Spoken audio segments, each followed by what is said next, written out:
Hello అండి, welcome to news. 30 కోట్లు సంపాదించిన బోట్ మ్యాన్ సంపాదించిన డబ్బంతా అక్రమంగా, అన్యాయంగా, దౌర్జన్యంగా, దోపిడీగా సంపాదించాడు. సో అతని గురించి ఎందుకు ఇంత గొప్పగా చెప్తున్నారు? అతని మీద బోల్డ్ ఎఫ్ఐఆర్ కేసులు ఉన్నాయి. ఫిబ్రవరి 11న అతని మీద పెట్టిన ఫైల్ అయిన కేసులు చూడండి ఒకసారి అంటున్నారు. సో అటెంప్ట్ మర్డర్ కేసు, దౌర్జన్యం కేసు, దోపిడీ కేసు, ఇలా చాలా ఉన్నాయి.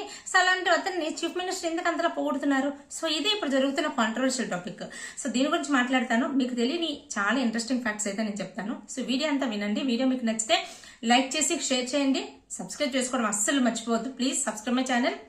అలాగే వీడియో అంతా విన్న తర్వాత మీ అభిప్రాయాన్ని కూడా కామెంట్ చేసి చెప్పండి. సో ఆ వీడియోలోకి వెళ్తే ఫస్ట్ ఆఫ్ ఆల్ అండి, అతని పేరు పింటూ మహారా. సక్సెస్ అనేది ఎవరికి కూడా ప్లేట్లో పెట్టి ఇలా వడ్డించిన విస్తరలాగా అయితే రాదు, ఎవరికి రాదు. ఎన్నో స్లీప్లెస్ నైట్స్, ఎన్నో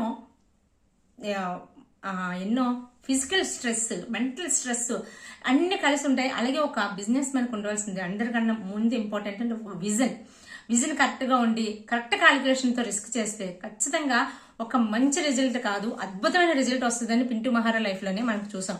సో మనకి మామూలుగానే జనరల్గానే అంటూ ఉంటాం, ధైర్య సాహసే లక్ష్మి. ధైర్యం చేసిన వాడికే లక్ష్మీదేవి వస్తుంది. సో ధైర్యం చెయ్యకుండా అలాగే ఉండిపోతే అక్కడితో ఆగిపోతుంది అని చెప్తాం. అదే జరిగింది పింటూ మహారా విషయంలో కూడా. సో అసలు ఏం జరిగింది అంటే 2025లో మహాకుంభంలో ఇంత బిజినెస్ అవుతుందని ఎలా ప్రెడిక్ట్ చేయగలిగాడు? సో దానికి ఏంటంటే అయింది అంతకుముందు 2019లోని అద్దకుంభమేళ అయింది కదా. సో అప్పుడు వాళ్ళు చేసిన బిజినెస్ లోని అతనికి ఎక్స్పాన్షన్ కనిపించింది అనమాట. అప్పుడే బిజినెస్ చాలా కనబడింది. అప్పుడే అనుకున్నాడు అనమాట అతను 2025లో వచ్చే మహాకుంభమేళలోని ఎలా అయినా సరే బిజినెస్ ని ఎక్స్పాండ్ చేయాలి. సో మనకి ఖచ్చితంగా అక్కడ డబ్బులు వస్తాయని అతను అనుకున్నాడు. కానీ వాళ్ళకి ఏంటంటే బోట్స్ మీద బిజినెస్ ఎంత ఉంటుంది చెప్పండి. సో వాళ్ళకి వచ్చే డబ్బులు కానీ వాళ్ళకి ఇన్వెస్ట్మెంట్ చేయడానికి కానీ కొంచెం భయపడ్డాడు. సో ఇన్వెస్ట్మెంట్ చేస్తే కరెక్ట్గా డబ్బులు వస్తాయి రావా ఏంటి, మళ్ళీ రిటర్న్ రాకపోతే ఇరుక్కుపోతాము అని చెప్పి కొంచెం భయపడ్డాడు. కానీ అదే టైంలో సీఎం అక్కడ యూపీ సీఎం వీళ్ళందరూ అఫీషియల్ గా అనౌన్స్మెంట్ 40 కోట్ల పైన వచ్చేటట్టు అవకాశాలు ఉన్నాయి, ఇలా ప్రెడిక్ట్ చేస్తున్నాము. సో ఇంత బిజినెస్ అయ్యే అవకాశం ఉంది. సో 7,500 crores ఇన్వెస్ట్మెంట్ చేస్తుంటే అరౌండ్ 2 lakh పైన, అప్పట్లో మనకి అని చెప్పింది 2 lakh పైనే, 2 lakh crores పైన బిజినెస్ అయ్యే అవకాశం ఉంది. ఇలాంటివన్నీ అనౌన్స్మెంట్ చేసేసరికి పింటూ మహారాలోని కూడా ఒక నిజమే, అలా వాళ్ళు అంత బిజినెస్ చేస్తున్నప్పుడు ఖచ్చితంగా కూడా ఇది సక్సెస్ అయి తీరుతుంది అనేది అనుకున్నాడు. దానికోసం ఏం చేయాలి? అతని దగ్గర డబ్బులు లేవు.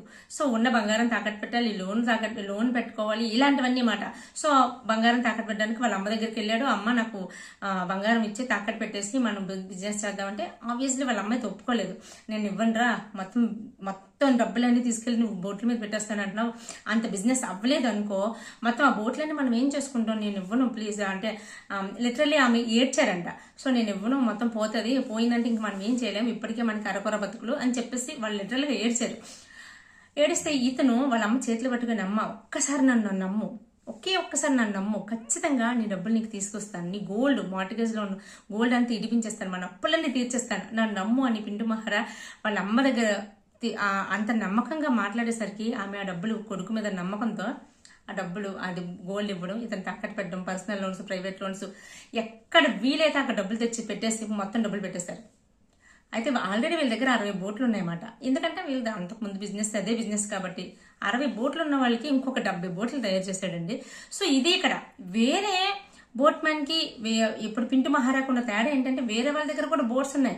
సో ఓవరాల్ గా అక్కడ కమ్యూనిటీ వాళ్ళ దగ్గర ఉన్నవి more than 250 బోట్స్ ఉన్నాయంట. కానీ ఎవరు కూడా ఇంకా ఇన్ని బోట్స్ తయారు చేయాలని ప్రెడిక్షన్ రాలేదు. అందరూ కూడా ఎప్పటి నుంచి బిజినెస్ చేస్తున్న వాళ్ళే. సో అది ఒక బిజినెస్ మ్యాన్ కి అందరూ అదే బిజినెస్ చేస్తున్నారు, అందరికీ ఆ సక్సెస్ రేటే రాలేదు. ఎందుకని? పింటూ మహారా విజన్, తను అది ప్రిడిక్ట్ చేయగలిగాడు. ఇంత బిజినెస్ అవ్వే ఛాన్స్ ఉందని ప్రిడిక్ట్ చేయగలిగాడు. అతనికి ఎక్స్పీరియన్స్ ఉంది, మిగతా వాళ్ళకి ఎక్స్పీరియన్స్ ఉంది, అయినా సరే ఇతని ప్రిడిక్షన్ కరెక్ట్ అయింది. సో ఇది ఇక్కడ జరిగింది. వండర్స్ ఎలా తయారవుతాయి, వండర్స్ ఎలా క్రియేట్ అవుతాయంటే ఈ ఒక ఆలోచన విధానం, ఒక విజన్ తోనే క్రియేట్ అవుతాయి. సో అదే అది జరిగింది అక్కడ. అయితే సో పెట్టాడు మొత్తం 130 బోట్లు, 60 బోట్లు ఉన్నవాడు ఎవడైనా ఇంకో 70 బోట్లు తయారు చేశాడు.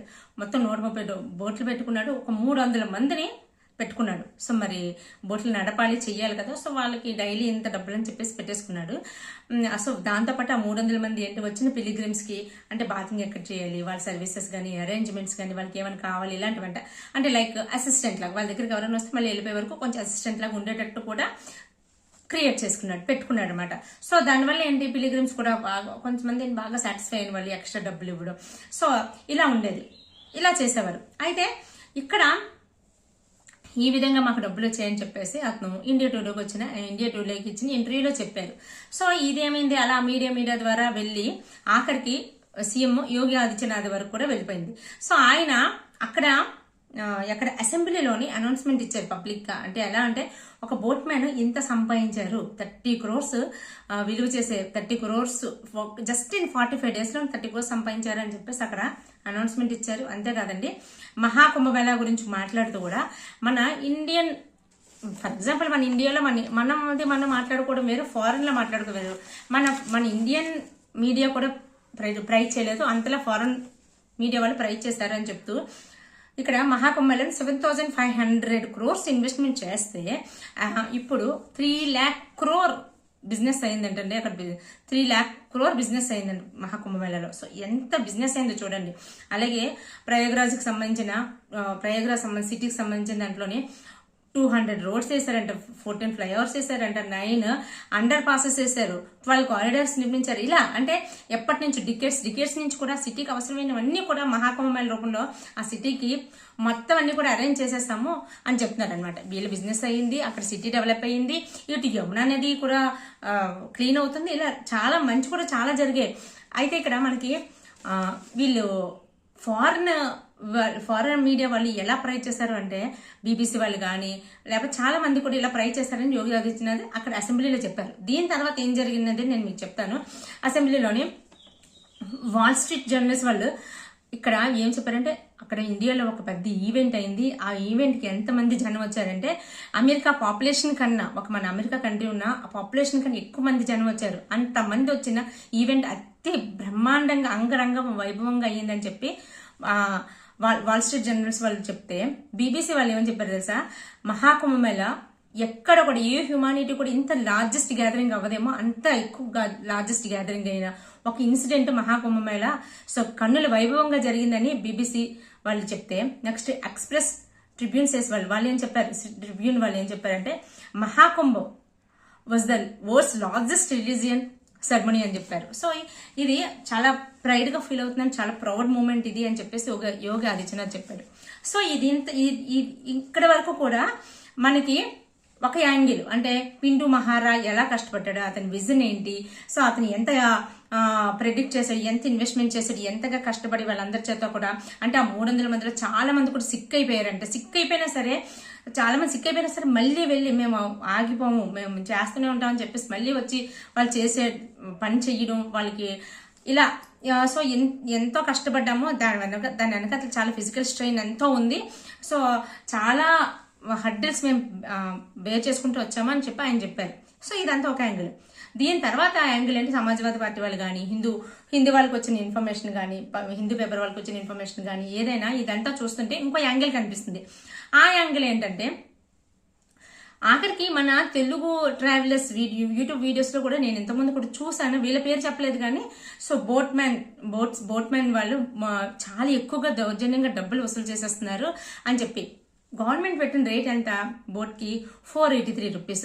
సో 483 రూపీస్ అయితే వీళ్ళు వసూలు చేస్తుంది ఎంత, 2000 రూపీస్ నుంచి మినిమం 2000, 5000 రూపీస్. ఇది వంశీరెడ్డి ఛానల్ ఆయన చూడండి, ఎక్కువగా మనకి ప్రయాగ్రాజ్ లో ఇవే ఎక్కువగా చెప్పేవారు అనమాట, ఎక్కడికి వెళ్ళాలి, ఎక్కడి నుంచి అక్కడికి వెళ్ళాలి ఇలా చెప్తున్నప్పుడు, అమ్మ బాబాయ్ ఒక్కొక్క బోట్కి ఇంతకు ఛార్జ్ చేస్తున్నారని, చాలా ఎక్కువ తీసుకుంటున్నారని చాలాసార్లు చెప్తున్నారు. సో నేను కూడా చాలాసార్లు చూశాను. సో దీనికి ఏంటంటే వీళ్ళు అందులోనే అరౌండ్ 250 270 అండ్ బోట్స్ ఉన్నాయి, అందులో 130 బోట్స్ వరకు వీళ్ళవే ఉన్నాయి, అవునా. సో వీళ్ళు ఏం చేసేవారు, ఆ పిలిగ్రిమ్స్ దగ్గర నుంచి కూడా హై డిమాండ్ అనమాట, గవర్నమెంట్ పెట్టిన రేట్ కాకుండా, సో హై డిమాండ్, ఇంత మినిమం ఇంత అయితే తీసుకుంటాం, మనుషులను పెట్టి డిమాండ్ చేయడం, మనుషులు పెట్టి ఇంత అయితే చెప్పడం, మేము తీసుకెళ్ళమని చెప్పడం, ఇలాంటివి చేయడం. సో దీనివల్ల వాళ్ళు అక్కడ మనకి ఏం చెప్తున్నారు, వాళ్ళు డొనేట్ చేశారని చెప్తున్నారు. కొంతమంది డొనేట్ చేసి ఉండొచ్చు, కానీ వాళ్ళు డిమాండ్ చేసుకుని తీసుకుంటూ కూడా చాలా చాలా ఎక్కువ విపరీతంగా రేట్లు పెంచేశారు. తర్వాత వాళ్ళ దగ్గర పనిచేస్తే వాళ్ళ దగ్గర అంటే ఇప్పుడు 300 మెంబర్స్ని తీసుకున్నారు, వాళ్ళకి ఇచ్చేస్తారని చెప్పారు కదా. సో వాళ్ళని హెరాస్ చేయడం, వర్క్ విషయంలో చాలా విపరీతంగా హెరాస్ చేయడం, వాళ్ళకి ఇవ్వాల్సిన డబ్బుల కన్నా కొంచెం తక్కువ డబ్బులు ఇవ్వడం, ఇలా వేరే బోట్ మ్యాన్ దగ్గర నుంచి వీళ్ళు బిజినెస్ లాగేసుకోవడం. సో ఇలా ఒకటి కాదు, ఇలా గొడవలు జరుగుతున్న టైంలో వీళ్ళు వేరే బోట్ మ్యాన్ మీద దౌర్జన్యం చేయడం, కొట్టే వరకు వెళ్ళడం. సో అది అటెంప్ట్ మర్డర్ కేసు ప్రయాగరాజ్లో ఫిబ్రవరి 11న ఎఫ్ఐఆర్ కూడా ఫైల్ అయింది. ఈ పింటు మహారా మీద, వాళ్ళ అన్నయ్య మీద, వాళ్ళ నాన్నగారి మీద కూడా వేరే అదర్ కేసులు కూడా ఉన్నాయి. సో ఇది డైరెక్ట్ గా హిందూ పేపర్ వాళ్ళకి ఒక సీనియర్ పోలీస్ ఆఫీసర్ అఫీషియల్ గా చెప్పిన విషయం అన్నమాట. సో ఈ విధంగా ఉన్న వ్యక్తి మనకి అంటే ఇన్ని దౌర్జన్యాలు చేసి ఇంత గవర్నమెంట్ చెప్పిన రేట్ కానీ గవర్నమెంట్ చెప్పిన రేట్ 483 రూపీస్ అయితే ఇతను మినిమం 2000 5000 ఇతను ఇష్టాసారం పెట్టేసి ఆయన డబ్బులు దౌర్జన్యంగా కలెక్ట్ చేసుకొని దాన్ని అతను 30 కోట్లు సంపాదించుకున్నానని దాన్ని ప్రౌడ్ మూమెంట్ లాగా చీఫ్ మినిస్టర్ యోగి ఆదిత్యనాథ్ ఎలా చెప్తారు అనేది ప్రతిపక్షాల ఒక వాదన. ఇంకొకటి ఏమంటున్నారంటే అసలు 30 కోట్లు ఎలా సంపాదించాడు? సో 30 కోట్లకి ట్యాక్స్ కట్టాడా? జిఎస్టీ ఎక్కడుంది? అసలు 30 కోట్లు ఒక్క ఫ్యామిలీ నుంచి సంపాదించడం పాసిబిలిటీ అయినా? సో దాని గురించి ఎలాంటి పనులు చేస్తారు, దీని గురించి ఇన్వెస్టిగేషన్ చెయ్యండి అని చెప్పి ప్రతిపక్షాల నుంచి డిమాండ్ వస్తుంది. సో ఇలాంటి వ్యక్తి గురించి మీరు అసెంబ్లీలోని అంత ప్రౌడ్గా ఎలా చెప్తారు? ప్రౌడ్గా చెప్పాల్సిన విషయం ఏం కాదు, దౌర్జన్యంతో సంపాదించాడు. సో ఇలాంటి వ్యక్తి గురించి మీరు ఎలా చెప్తారు? సో ముందు అతని మీద ఇన్వెస్టిగేషన్ చేయండి, అతని మీద ఉన్న కేసులు ఏంటి, అతను ఎలా బిహేవ్ చేస్తాడు, మిగతా వాళ్ళతో ఎలా బిహేవ్ చేస్తాడు అనేది.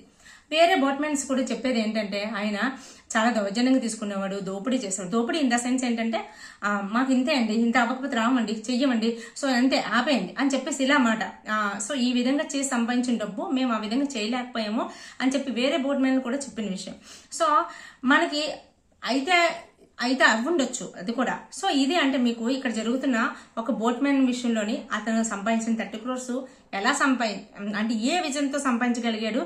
సో దాని సైడ్ ట్రాక్స్, ఆయన బిహేవియర్, ఆయన 30 crores సంపాదించడానికి అతను చేసిన పనులు. సో ఇవి 2 యాంగిల్స్ కూడా మీ ముందు పెట్టాను.